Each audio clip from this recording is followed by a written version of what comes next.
Bonjour à tous. Vous le savez peut-être, c'est en ce moment les épreuves du grand oral du bac. Et je profite pour poser cette question, est-ce que le français oral ne serait pas du français dégradé, du mauvais français? Je pose cette question parce que c'est ce que pensent un certain nombre de personnalités, et non des moindres.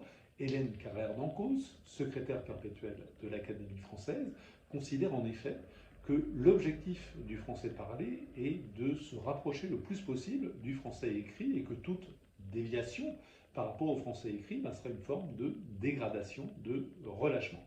Je pense néanmoins que les choses sont plus compliquées que cela, et c'est ce que j'essaie d'expliquer cette semaine dans ma lettre d'information de l'Express sur le goût des langues. Pourquoi est-ce que les choses sont plus compliquées? Pour une raison simple.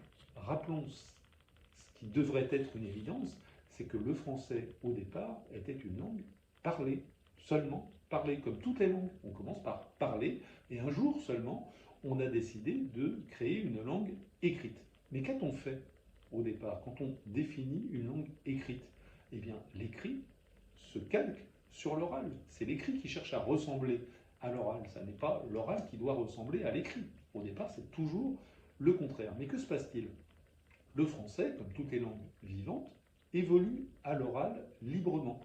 Et donc vous avez au départ un écrit qui est bien aligné sur l'oral, mais l'oral évolue, et donc il y a un décalage.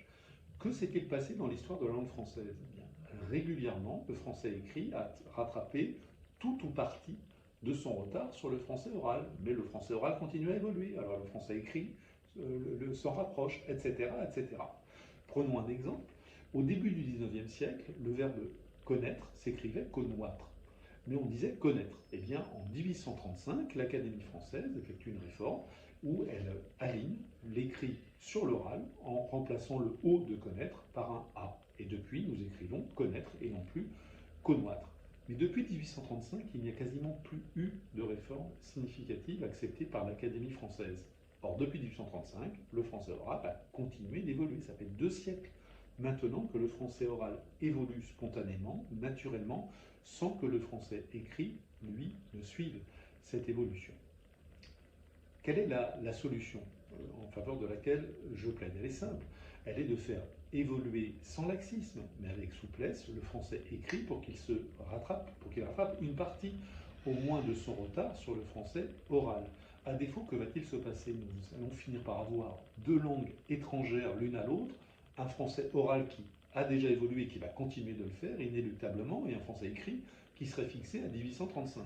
Au bout d'un moment, il n'y aura plus intercompréhension entre les deux, et là ce sera vraiment une catastrophe.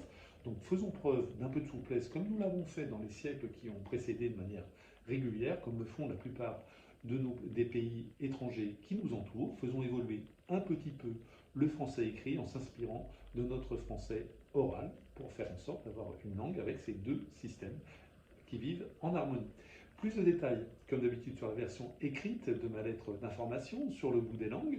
Pour la recevoir, c'est très simple. Vous allez sur le site de l'Express, le meilleur site d'information du monde, évidemment. Vous tapez sur le goût des langues, ou vous allez sur un moteur de recherche, vous tapez sur le goût des langues.